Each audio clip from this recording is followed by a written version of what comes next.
ನಮಸ್ತೆ ಎಲ್ಲರಿಗೂ ನಮಸ್ತೆ ಮಾತೆರಿಗ್ಲ ಒಂಜಿ ಬನಾನಾ ಫ್ಲವರ್ದ ಬನಾನಾ ಹೂವಿನ ಚಟ್ನಿ ಮಾಡಿ ತೋರಿಸಿದ್ದೇನೆ. ತುಂಬ ರುಚಿಯಾಗಿರ್ತದೆ, ತುಂಬ ಆರೋಗ್ಯಕರವಾದ ಚಟ್ನಿ, ತುಂಬ ಹೆಲ್ಪ್ಫುಲ್ ಆಗುತ್ತೆ ಹೆಲ್ತಿಗೆ. ಸೊ ಇದನ್ನು ಟ್ರೈ ಮಾಡಿ. ಮತ್ತು ನನ್ನ ಚಾನಲನ್ನು ಯಾರು ಫಸ್ಟ್ ನೋಡ್ತಾ ಇದ್ದೀರಾ ಅವರು ಸಬ್ಸ್ಕ್ರೈಬ್ ಮಾಡಿ, ಎಲ್ಲರಿಗೂ ಶೇರ್ ಮಾಡಿ. ಹಾಗೂ ಈ ರೆಸಿಪಿ ಹೇಗೆ ಆಗಿದೆ ಅಂತ ನನಗೆ ಕಮೆಂಟ್ ಮಾಡಿ ತಿಳಿಸಿ. ಈಗ ಹೇಗೆ ಮಾಡೋದಂತೇಳಿ ನೋಡುವ. ತುಂಬ ಈಸಿಯಾಗಿ ಮಾಡ್ಕೊಳ್ಬೋದು, ಡಿಫ್ರೆಂಟಾಗಿ ಮಾಡಿದ್ದೇನೆ ನಾನು. ಹಾಗೆಯೇ ಟ್ರೈ ಮಾಡಿ. ಒಂದು ಬಾಳೆ ಹೂವನ್ನು ತಗೊಂಡಿದ್ದೇನೆ ನಾನು. ಇದರ ಹೂ ಕೂಡ ತುಂಬ ಇಂಪಾರ್ಟೆಂಟ್. ಇದನ್ನು ಹೂ ಕೂಡ ಬಿಸಾಡಬಾರ್ದು, ಅಷ್ಟೇ ಹೆಲ್ತ್ ಬೆನಿಫಿಟ್ ಇದೆ. ಕಿಡ್ನಿ ಸ್ಟೋನಿಗೆ ಹಾಗೆಯೇ ಡೈಜೆಷನಿಗೆಲ್ಲ ತುಂಬ ಒಳ್ಳೆಯದಾಗುತ್ತೆ ಈ ಬಾಳೆ ಬಾಳೆ ಹೂ ತುಂಬ ಒಳ್ಳೆಯದಾಗ್ತದೆ. ಈಗ ಈ ಫ್ಲವರ್ ಕೂಡ ಬಿಸಾಡಬಾರ್ದು, ತುಂಬ ಯೂಸ್ಫುಲ್ ಆಗ್ತದೆ ಇದು. ಒಂದು ಪೂಲ ದಕ್ಕರೆ ಬಲ್ಲಿ ಮಸ್ತ್ ಹೆಲ್ಪ್ಫುಲ್ ಹಾಕೊಂಡು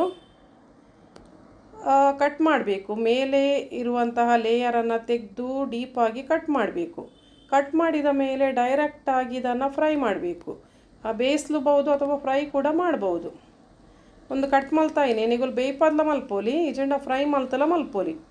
ಯಾನು ಫ್ರೈ ಮಲ್ತದ ಮಲ್ದೆ ಬಾರಿ ಶೋಕ ಹಾಪುಂಡು. ಅಂಚಾದ ಡಿಫ್ರೆಂಟ್ ಆದ ಒಂದೇನೊಂಜಿ ರೀತಿಡ್ ಮಲ್ತದು ತೋಜದೆ. ಯಾನು ವಾಶ್ ಮಲ್ಪೋಡು ಪಂದು ಇಜ್ಜಿ ದುಂಬೆ ನಮ್ಮ ವಾಶ್ ಮಲ್ತದ ಈತ.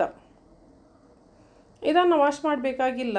ಒಳಗಿನ ಲೇಯರನ್ನು ನಾವು ಕಟ್ ಮಾಡಿದ ಮೇಲೆ ಹೊರಗಡೆ ಏನು ಧೂಳು ಮಣ್ಣು ಇರುವುದಿಲ್ಲ, ಅದರಿಂದ ವಾಶ್ ಮಾಡೋ ಅವಶ್ಯಕತೆ ಇರುವುದಿಲ್ಲ. ಎಣ್ಣೆ ಇಟ್ಟಿದ್ದೇನೆ, ಕೊಕೊನಟ್ ಆಯಿಲ್ ಒಂದು 3 ರಿಂದ 4 ಚಮಚ ಇಟ್ಟಿದ್ದೇನೆ. ಇದರಲ್ಲಿ ನಾವು ಇದನ್ನು ಫ್ರೈ ಮಾಡಬೇಕು. 3 ರಿಂದ 4 ಚಮಚ ತಾರದ ಎಣ್ಣೆ ದೀತೆ ಒಂದೇನು ಫ್ರೈ ಮಲ್ಪಲೆ ಬೇಯ್ಪಂಡಲಾವು ಫ್ರೈ ಮಲ್ತಂಡಲಾವು ರಡ್ಡಲ ಹಾಪುಂಡು ಅಂಡ ಫ್ರೈ ಮಲ್ತಂಡ ಮಸ್ತ್ ಪರಿಮಳ ಆದ ಡಿಫ್ರೆಂಟ್ ಆದ ಬರ್ಪುಂಡು. ಕೆಂಪಾವನ ಮುಟ್ಟ ಫ್ರೈ ಮಲ್ಪಲೆ ನೋಡಿ. ಇದನ್ನು ಕೆಂಪಾಗೋ ತನಕ ಈಗ ಫ್ರೈ ಮಾಡಿ. ಆಮೇಲೆ ಸ್ವಲ್ಪ ಬಾಡಬೇಕು, ಪರಿಮಳ ಬರಬೇಕಿದು, ಎಲ್ಲ ಹಸಿ ವಾಸನೆ ಹೋಗಬೇಕು. ಮಸ್ತ್ ಪರಿಮಳ ಅದು ಪಜ್ಜಿ ವಾಸನೆ ಪವನ ಮುಟ್ಟಾಗ ಒಂದೇನು ಫ್ರೈ ಮಲ್ಪಲೆ. ಉಪ್ಪು ಹಾಕಿದ್ದೆ ನಾನು, ಸಾಲ್ಟ್ ಪಾಡಿಯೆ, ಟರ್ಮರಿಕ್ ಪೌಡರ್, ಬೊಕ್ಕ ಹಳದಿ, ಅರಶಿನ, ಸ್ವಲ್ಪ ಹುಳಿಯನ್ನು ಕೂಡ ಹಾಕಿದ್ದೇನೆ. ಪುಳಿವಂತೆ ಪಾಡಲೆ ಪುಳಿ ಬೋರ್ಡ್ ಹಾಕೊಂಡು ಮಸ್ತ್ ಪುಳಿ ಪಾಡ್ರೆ ಪೋಡ್ಚಿ. ಮತ್ತೆ ಸ್ವಲ್ಪ ಫ್ರೈ ಮಾಡಿ 1 ಲೋಟ ನೀರು ಹಾಕಿ 3 ರಿಂದ 4 ನಿಮಿಷ ಇದನ್ನು ಬೇಯಿಸಬೇಕು. ಪುಳಿ ಉಪ್ಪು ಬೊಕ್ಕ ಮಂಜೋಲ್ ಪಾಡಿಯೆ ಅಂಚೆನೆ ಮುಚ್ಚಿದು 2-3 ಮಿನಿಟ್ ಬೇಯ್ಪಲೆ. ಬೇಯ್ತದಾಯಿನೇ ನಮ್ಮ ಚಟ್ನಿಗೆ ರೆಡಿ ಮಲ್ಪುನು. ಬೇಯಿಸಿದ್ದೇನೆ, ಒಂದು 2-3 ನಿಮಿಷ ಇದನ್ನು ಬೇಯಿಸಿದ್ದೇನೆ ನಾನು. ಸ್ಮೂತ್ ಆಗಿದೆ. ಗ್ಯಾಸ್ ಸ್ಟವ್ ಆಫ್ ಮಾಡಿ ಬಿಡುವ. ಬಂದು ಮಲ್ತೆ ಗ್ಯಾಸ್. ಒಂದು ಮಿಕ್ಸಿ ಜಾರಿಗೆ ಹಾಕಿ ತಣ್ಣಗಾಗೋ ತನಕ ವೆಯ್ಟ್ ಮಾಡಿ. ಅಷ್ಟೋ ತನಕ ಮಸಾಲ ಫ್ರೈ ಮಾಡುವ. ಅಷ್ಟೋ ತನಕ ಇದು ಕೂಲ್ ಡೌನ್ ಆಗ್ತದೆ, ತಣ್ಣಗಾಗ್ತದೆ. ಯಾನು ಮಿಕ್ಸಿ ಜಾರಿಗೆ ಪಾಡ್ದಿಯೇ ಒಂದು ಚಪ್ಪೆ ಆವಾಡು ಇಂಚಿಡು ನಮ್ಮ ಚಪ್ಪೆ ಆವನ ಬಿಟ್ಟ ಮಸಾಲ ಮಲ್ಪುಗ. ಇಲ್ಲಿ ನಾನು ಸ್ವಲ್ಪ ಹುರುಳಿಯನ್ನು ಕೂಡ ಹಾಕ್ತಾ ಇದ್ದೇನೆ. ಹುರುಳಿಯನ್ನು ಸ್ವಲ್ಪ 3 ರಿಂದ 4 ಚಮಚ ಕೆಂಪಗೆ ಹುರಿದುಕೊಳ್ಳಿ. ಪಟಪಟ ಆಗೋ ತನಕ ಹುರಿಬೇಕು ಇದನ್ನು. ಇದು ಹಾಕಿದರೆ ತುಂಬ ಟೇಸ್ಟ್ ಆಗ್ತದೆ, ಇಲ್ಲಾಂದರೆ ಬಾಳೆ ಹೂವಿನ ಚಟ್ನಿ ಸ್ವಲ್ಪ ಚಪ್ಪೆ ಚಪ್ಪೆ ಆಗ್ತದೆ. 3 ರಿಂದ 4 ಚಮಚ ಮಲ್ಲ ಚಮಚೋಡು ಕೊಡುಗೆ ತೊಂದೆನು ಹಾರ್ಸ್ ಗ್ರಾಮು ಒಂದೇನು ಕೆಂಪವನ ಮುಟ್ಟ ಪಟಪಟ ಅವನ ಮುಟ್ಟ ಪರಿಮಳ ಬನ್ನ ಮುಟ್ಟ ಫ್ರೈ ಮಲ್ಪಲೆ ಒಂದು ಪಾಂಡ ಮಸ್ತ್ ಎಡ್ಡೆ ಟೇಸ್ಟ್ ಹಾಕೊಂಡು. ಇಂದು ಸೇಮ್ ಕಡಾಯಿಗೆ 4 ಬ್ಯಾಡಗಿ ಚಿಲ್ಲಿಸನ್ನು ಹಾಕ್ತಾ ಇದ್ದೇನೆ ನಾನು. ಇದು ಕೆಂಪಾಗೋ ತನಕ ಹುರಿಬೇಕು. 2 ದೊಡ್ಡ ಚಮಚದಲ್ಲಿ ಕೊತ್ತಂಬರಿ ಬೀಜ ಹಾಗೂ 1 ದೊಡ್ಡ ಚಮಚದಲ್ಲಿ ಜೀರಿಗೆಯನ್ನು ಕೂಡ ಹಾಕಿ ನಾನು ಹುರಿತಾ ಇದ್ದೇನೆ.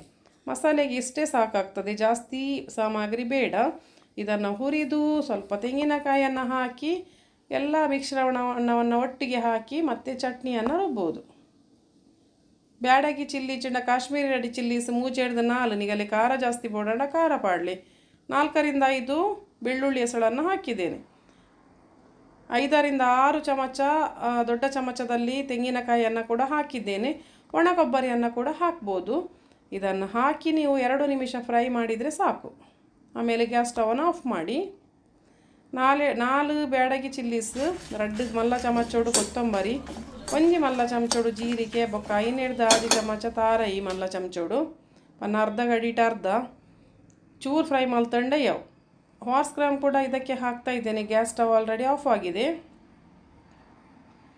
ಯಾನು ಪೊದ್ದಿನ ಕುಡುನ್ಲ ಪಾಡಿಯೆ ಪೂರ ಗ್ಯಾಸ್ ಸ್ಟವ್ ಆಫ್ ಮಲ್ದೆ ಪೂರ ಸಾಮಾನು ಚಪ್ಪೆ ಅಂಡ್ ಇತ್ತೆ ಸಣ್ಣ ಕಡೆವನು ಫಸ್ಟ್ಗೆ ನೀರು ಪಾಡ್ನು ಬೊಡ್ಚಿ ತರಿ ಕಡೆವನು ಆಯ್ತಾ. ಬೊಕ್ಕ ನೀರು ಪಾಡ್ದು ಅಂತೆ ಸಣ್ಣ ಕಡೆವು ನೀರು ಬೋಡೋಣ ಅಂತೆ ನೀರು ಚಟ್ನಿ ಮಲ್ಪಲೆ, ದಪ್ಪ ಬೋಡೋಣ ದಪ್ಪ ಮಲ್ಪಲೆ. ಉಪ್ಪು ಪಾಡಲಿ ಮುಲ್ಪ, ಉಪ್ಪು ತೂವನ್ಲೆ ಟೇಸ್ಟ್ ತೂದು ಪಾಡಲಿ. ಈಗ ನಾವು ಮಿಕ್ಸಿ ಜಾರಿಗೆ ಹಾಕಿದ್ದೇವೆ, ಎಲ್ಲ ತಣ್ಣಗಾದ ಮೇಲೆ ಹಾಕಿಕೊಳ್ಳಿ. ಮತ್ತು ಉಪ್ಪು ನಾವು ಸ್ವಲ್ಪ ಬಾಳೆ ಹೂವಿಗೆ ಹಾಕಿದ್ದೇವೆ ಫ್ರೈ ಮಾಡುವಾಗ. ಬೇಕಾದರೆ ಉಪ್ಪನ್ನು ಈಗ ಕೂಡ ನೀವು ಹಾಕಿಕೊಳ್ಬೋದು. ನೀರು ಫಸ್ಟಿಗೆ ಹಾಕೋದು ಬೇಡ, ಮತ್ತು ಸ್ವಲ್ಪ ಸ್ವಲ್ಪ ಹಾಕಿ ರುಬ್ಬಿಕೊಳ್ಳಿ. ನೋಡಿ ಈಗ ನಾನು 1 ಲೋಟ ನೀರು ಹಾಕ್ತೇನೆ. ನೀರು ತುಂಬ ಹಾಕೋದು ಬೇಡ ಒಂದೇ ಸರ್ತಿ, ಸ್ವಲ್ಪ ಸ್ವಲ್ಪ ನೀರು ಹಾಕಿ ರುಬ್ಬಿಕೊಂಡು ರೆಡಿ ಆಗ್ತದೆ.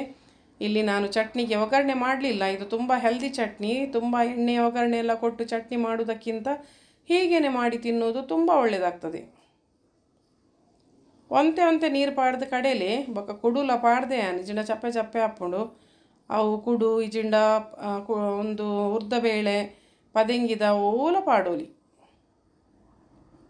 ಸಣ್ಣ ಅವಡು ಸಣ್ಣ ಅಂಡ ಒಗ್ಗರಣೆ ಬೋಡ ಅಂಡ ಕೊರ್ಲೆ ಇಜಿಡ ಮಲ್ಲೆಜ್ಜಿ ಪೂರೆಕ್ಲ ಒಗ್ಗರಣೆ ಕೊಡ್ದು ತಿನ್ಪಿನ ಆತ ಹೆಲ್ದಿ ಅತ್ತು.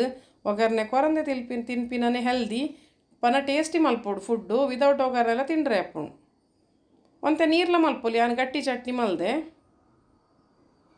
ನಾನು ಗಟ್ಟಿಯಾಗಿ ರುಬ್ಬಿಕೊಂಡಿದ್ದೇನೆ. ನೀವು ಬೇಕಾದರೆ ನೀರು ಮಾಡ್ಕೊಳ್ಳಿ, ತೆಳು ಮಾಡ್ಕೊಳ್ಳಿ, ಎಲ್ಲದಕ್ಕೂ ಆಗ್ತದೆ.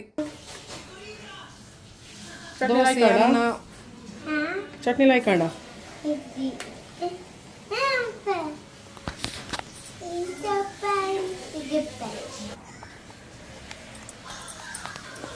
ಒಲಿಕೆ ಮಾಡ್ಕೊಳ್ಪಲಕ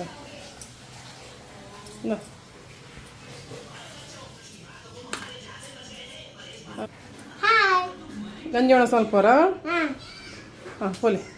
ದೋಸೆಯೊಂದಿಗೆ, ಇಡ್ಲಿಯೊಂದಿಗೆ, ಅನ್ನದೊಂದಿಗೆ, ಎಲ್ಲದೊಂದಿಗೆ ಕೂಡ ಒಳ್ಳೆಯದಾಗುತ್ತೆ. ಈ ಚಟ್ನಿಯನ್ನು ಟ್ರೈ ಮಾಡಿ. ಹಾಗೆಯೇ ತುಂಬ ರುಚಿಕರವಾದ ಆರೋಗ್ಯಕರವಾದ ಚಟ್ನಿಯನ್ನು ಮಾಡಿ ತೋರಿಸಿದ್ದೇನೆ ನಾನು. ಹಾಗೆಯೇ ನನ್ನ ಚಾನಲ್ಗೆ ಸಪೋರ್ಟ್ ಮಾಡಿ. ಮಸ್ತ್ ಎಡ್ಡೆ ಉಂಡು ಒಂದು ಚಟ್ನಿ, ಮಸ್ತ್ ಹೆಲ್ದಿಲ ಯಾನ್ ಬೆನಿಫಿಟ್ಲ ಪಂಡೆ ನಿಕಲೇಗ. ಅಂಚನೆ ಎನ್ನ ರೆಸಿಪಿನ್ ತೂದು ಲೈಕ್ ಕೊರ್ಲೆ, ಬೊಕ್ಕ ಮಾತೆರೆಗಲ ಶೇರ್ ಮಲ್ಪ್ಲೆ, ಬೊಕ್ಕ ಸಬ್ಸ್ಕ್ರೈಬ್ ಮಲ್ಪ್ಲೆ. ನಮ್ಮ ಸಿಕ್ಕಗ ನಾನೊಂಜಿ ವಿಡಿಯೋಡು. Thank you, bye.